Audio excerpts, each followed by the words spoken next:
Hello, Accelerated Chemistry students. This is Mr. Spurk, and this is your Chapter 16, Section 4 notes on calculations involving colligative properties. So we're going to first talk about molality, which is different than molarity, and mole fractions. Chemists use two ways to express the ratio of solute particles to solvent particles, in molality and in mole fractions. Molality, which is a lowercase script m, because things can't be easy, is the number of moles of solute dissolved in 1 kilogram of 1,000 grams of solvent. So molality, which is this little script m, so when I write it, it just looks like this, sort of like a cursive lowercase m, and that is equal to the moles of solute, divided by kilograms of the solvent. Molality is not the same as molarity, as I've said. So using molality, how many grams of potassium iodide must be dissolved in 500 grams of water to produce 0.60 molal potassium iodide solution? So as you can see, we're already starting off with a tricky one. We're not just solving for molality, we're actually given the molality. So remember, we just saw that molality is equal to the moles of the solute divided by the kilograms of the solvent. So we have the molal and the grams of the solvent. So we're going to rearrange this equation, and we are solving for moles of Ki. So that's going to be molal times the mass of the solvent in kilograms. So we can plug our numbers in. We're going to be multiplying by 0.060 molal times 0.5000 kilograms of water. And so that's going to leave us with moles of Ki. When we multiply that through, we get 0.03 moles of Ki. What an interesting looking eye. So then, if you notice, the question actually asks for it in grams. So how do we go from moles of something to grams of something? We're going to multiply by the molar mass. The molar mass of potassium iodide is 166 grams per 1 mole. Multiply that through, and we get 4.98 grams of potassium iodide. So, to produce a 0.060 molal potassium iodide solution in 500 grams of water, we need to use 4.98 grams of potassium iodide. The concentration of a solution can also be expressed as a mole fraction. The mole fraction of a solute in a solution is the ratio of the moles of that solute to the total number of moles of a solvent and the solute. Just like a typical fraction, it's one part of a whole. So in the solution containing moles of solute A and moles of solvent B, the mole fraction of solute A, which is XA, and the mole fraction of solvent B can be expressed as follows.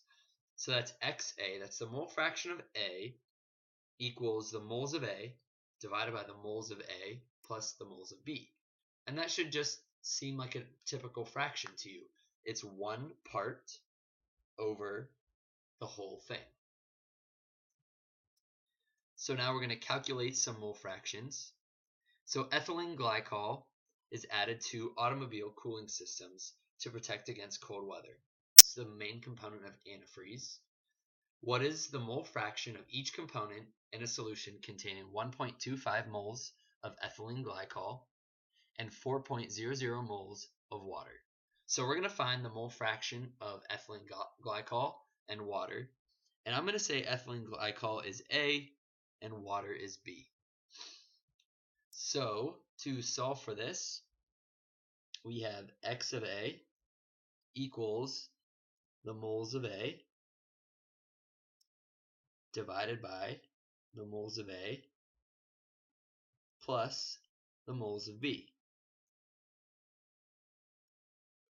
Then to solve for the mole fraction of water, or xB, we have 4.00 moles over 1.25 moles plus 4.00 moles. And then we just add those up and divide.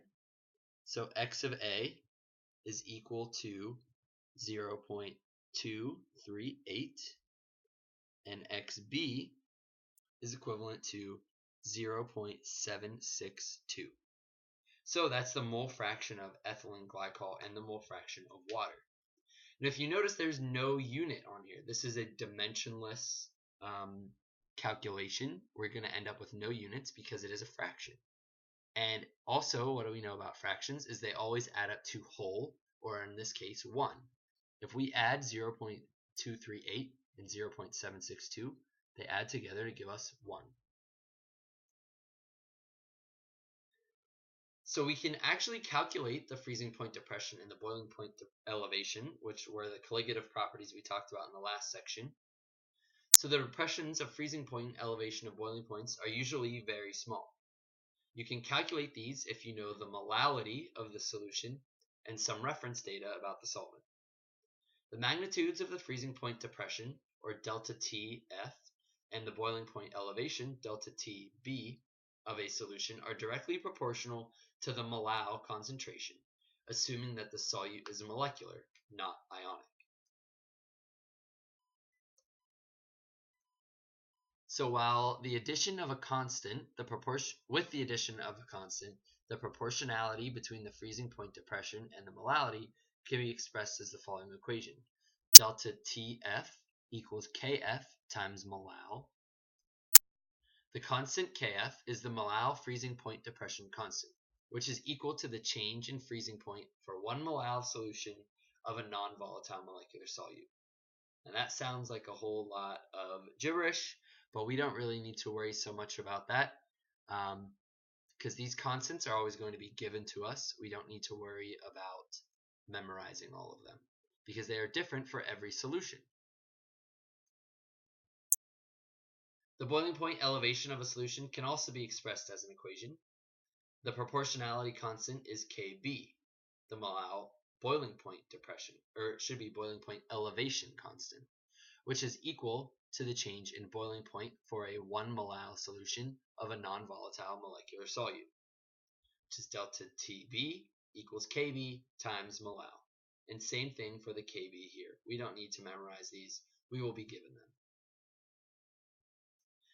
So let's try to solve one of these. So antifreeze protects a car from freezing. It also protects it from overheating.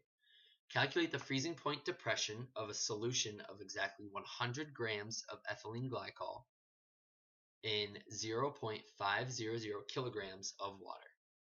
So if you remember, we need to know the delta TF equals KF times molal. So the first thing we need to do is solve for the molal because the KF of water is 1.86 degrees Celsius per molal.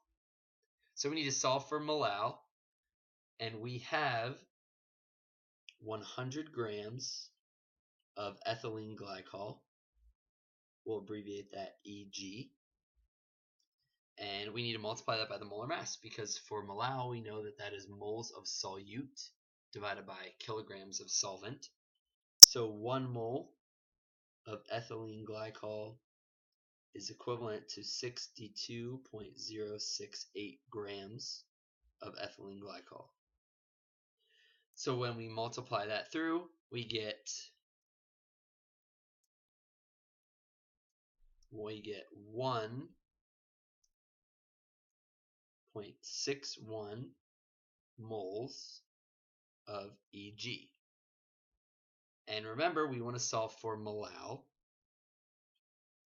And And molal is going to be 1.61 moles divided by 0.500 kilograms. So the molal of our solution is 3.22. So now we can finally start our freezing point depression calculation. So delta TF equals the KF times molal. So KF is 1.86 degrees Celsius per molal times 3.22 molals. When we multiply that out, our delta TF is 5.99 degrees Celsius. So what does that mean? What that means is that when we added this new solution, or when we changed it, its freezing point decreased. And we know if we want to solve for what the new freezing point is, so TF, the freezing point, we know the freezing point of water is 0 degrees Celsius, and we're changing it by 5.99 degrees Celsius, and we know that adding a solute decreases the freezing point. So we can subtract 5.99 degrees C.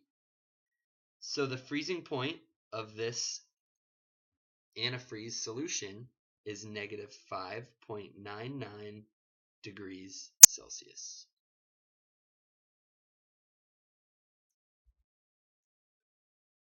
So we can also calculate the boiling point elevation.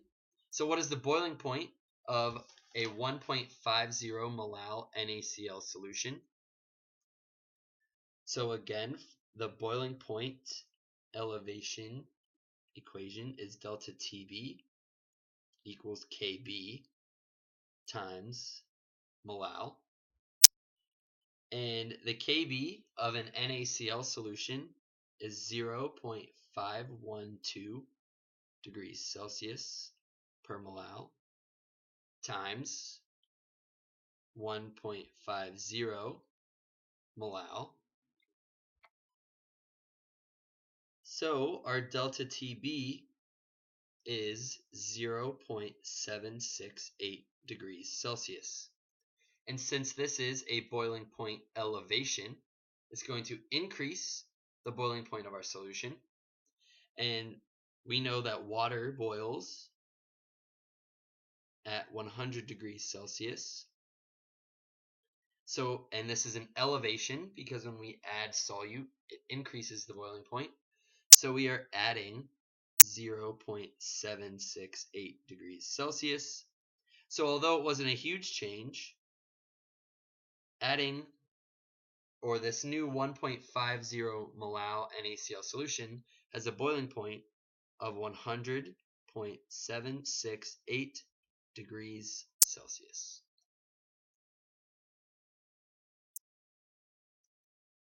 So in review, chemists use two ways to express the ratio of solute to solvent, in molality and in mole fractions.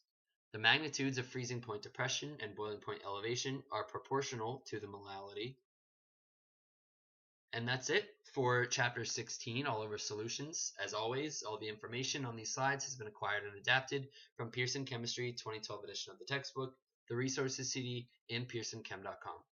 Have a great rest of your day.